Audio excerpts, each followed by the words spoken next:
Opa, tudo bem? Bom, vamos continuar então o nosso estudo no item Movimentos de Ocupação de Território. Já estamos na parte 8.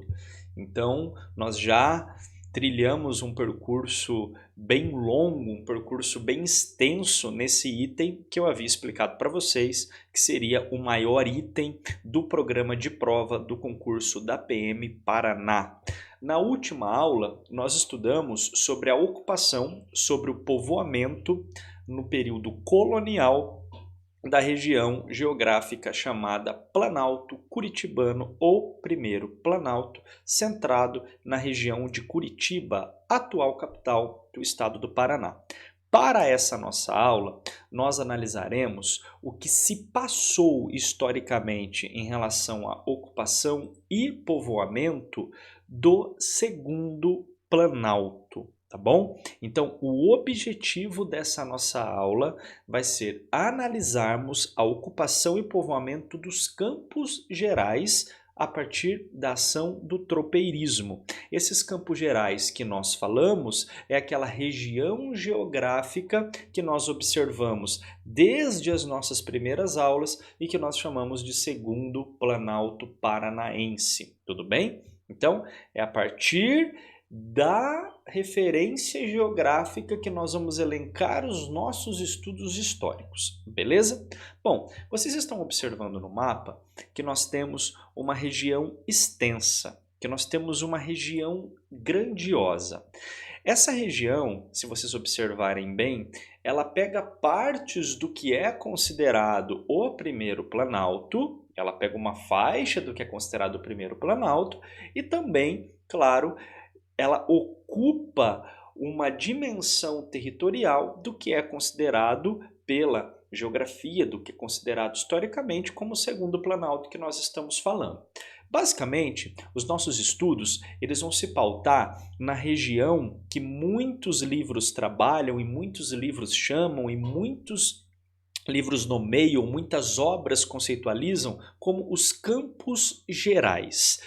Esses Campos Gerais que daqui a pouquinho nós vamos analisar quais cidades que foram surgindo nessa região e qual a importância da característica econômica para o surgimento dessas cidades. Sempre lembrando que quando nós falamos de ocupação e povoamento do estado do Paraná, nós precisamos levar em consideração sim os aspectos geográficos, mas nós não podemos deixar de lado o aspecto territorial, não podemos deixar de lado o aspecto econômico e nós não podemos deixar de lado o aspecto territorial, ou seja, como que a ocupação ela foi acontecendo, levando em consideração os aspectos geográficos peculiares e particulares de cada localidade paranaense, tudo bem? Bom, a ocupação dessa região, a ocupação desses Campos Gerais, começou nesse processo colonial a partir do século XVIII. Mas por qual razão que pessoas, que colonizadores, como nós costumamos falar, chegaram nessa região? Por que começaram a ocupar terras que estavam até então sob domínio nativo, que estavam historicamente com populações indígenas habitando esses lugares? Quando nós falamos dos Campos Gerais, quando nós falamos destas regiões que nós vamos estudar, a gente sempre precisa levar em mente que nós estamos falando de regiões muito propícias à cultura do tropeirismo, à criação de gado, à criação de tropas de muares, a toda aquela atividade econômica, atividade comercial que gira em torno da própria pecuária, que gira em torno do próprio tropeirismo. Não podemos deixar de lado também que era uma região onde muitos tropeiros paravam, faziam o que muitos chamam da invernada, engordavam os bois nesses campos e depois partiam para a região de São Paulo, principalmente direcionando a Feira Nacional de Sorocaba. Ou seja, essa região que eu assinalei para vocês, se nós fôssemos aumentar o mapa do nosso país, aumentar o mapa do Brasil, vocês iam observar que é uma região de passagem das tropas do tropeirismo, das tropas de muares, do gado e de toda aquela administração que havia em relação a esses rebanhos para que pudessem sair do Rio Grande do Sul e levar a tradicional feira anual de Sorocaba no estado de São Paulo. Então era uma região já com grande importância, não necessariamente para pessoas que se fixavam naquele local, mas como uma área de passagem. E obviamente que todas essas condições propícias à pecuária, propícias ao tropeirismo, propícias a toda essa criação de animais, essas informações elas correram, essas informações elas chegaram em outros lugares e inclusive ao longo do século XVIII, muitos fazendeiros de São Paulo, Santos, Paranaguá e Curitiba começaram a chegar nesse local. Mas aqui é também muito relevante a gente discutir um elemento crucial na nossa análise sobre a ocupação dos Campos Gerais. Era uma região propícia para o cuidado, para a criação dos animais cavalares, muares, gado? Sim. Era uma região propícia a fazer a invernada? Sim. Era uma região de passagem das tropas vindas de Viamão em direção a Sorocaba? Também. Só que a gente sempre precisa levar em consideração que a partir do momento que nós tivemos o desenvolvimento da economia mineradora em Minas Gerais, nós tivemos a necessidade do nosso país de economias complementares. Nós precisávamos, naquelas regiões de Minas, de carne. Nós precisávamos de animais de carga para fazer o transporte. Nós precisávamos do couro, nós precisávamos do sebo, ou seja, nós precisávamos de toda uma economia complementar que sustentasse a atividade principal naquele período na região das Minas, que era a extração de ouro e, posteriormente, toda a questão da exploração em algumas regiões do país do diamante.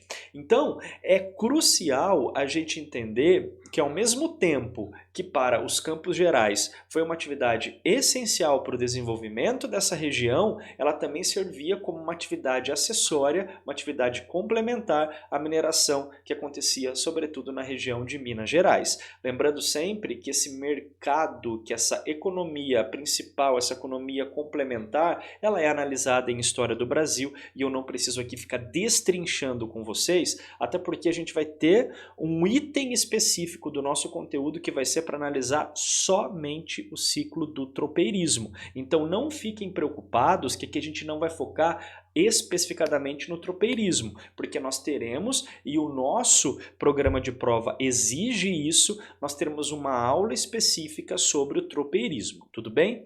Bom, como nós estamos falando muito de tropeirismo, obviamente que toda essa chegada de pessoas ao longo do século XVIII nessas regiões, aconteceu o desenvolvimento dessa atividade e aqui é crucial a gente pensar algo fundamental para o desenvolvimento do Estado. Vocês notam que eu vou contornar aqui uma série de cidades. E, inclusive, vocês percebam, tenho aqui Viamão, tenho aqui Sorocaba no estado de São Paulo, Rio Grande do Sul, Santa Catarina, Paraná e São Paulo. Toda aquela extensão de caminhos percorridos pelos tropeiros.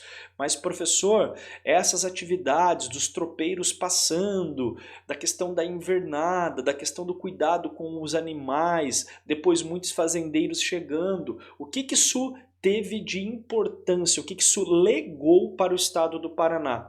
O desenvolvimento de muitas cidades, Castro, Ponta Grossa, Imbituba e várias outras acabaram surgindo a partir dessa atividade, a partir dessa ação tropeirista.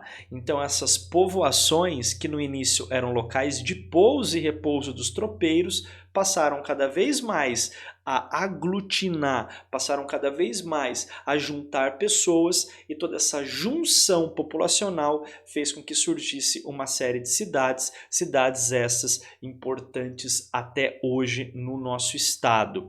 Ao longo do tempo, quando essas populações iam se fixando, quando toda a economia começava a girar, quando vilas e cidades começaram a surgir, Qual foi a principal característica ou as características da sociedade que surgiu nessas regiões? E aqui eu trouxe algumas informações bem importantes. Primeiro, era necessariamente uma sociedade patriarcal, uma sociedade dominada pelo homem, uma sociedade autoritária na figura do pai, na figura do fazendeiro, na figura dos donos das terras. Abrigava, claro, nesse seio agregador familiar, homens pobres livres que eram necessariamente protegidos por esses grandes proprietários e que faziam uma infinidade de atividades, que eram aí os marceneiros, que eram os pedreiros, que eram os artesãos e várias outras atividades importantes para a manutenção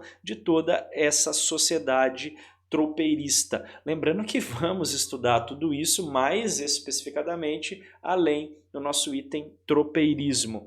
Era uma atividade que mesmo quando ela começou a ter realmente uma grande importância, você já está daqui a pouquinho levando para o fim da escravidão, mas mesmo assim você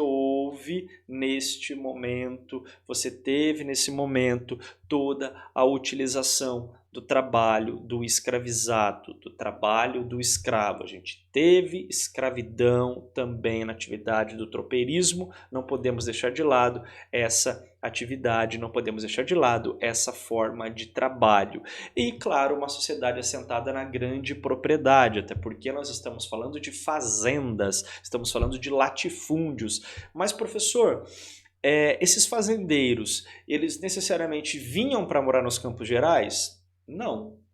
Muitas vezes continuavam morando em São Paulo, continuavam morando em Curitiba, continuavam morando em Paranaguá, mas compravam terras nessa região dos Campos Gerais. Tanto é que olha que situação antagônica, olha que situação bizarra até nessa relação senhor e escravo. Muitas propriedades ficavam sob a guarda de escravos. Então eu moro em Curitiba, compro uma propriedade na região onde hoje é, por exemplo, Ponta Grossa, e eu deixo ali homens meus tomando conta das minhas criações.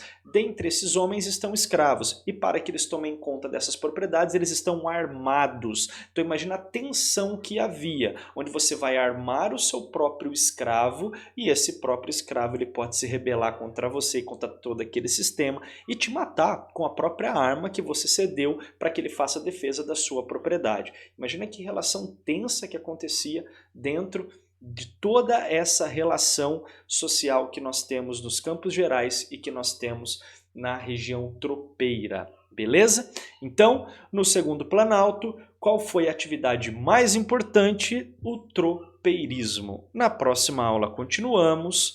Juízo e ótimos estudos. Não esqueçam de verificar a inscrição, não esqueçam de curtir o vídeo. Juízo.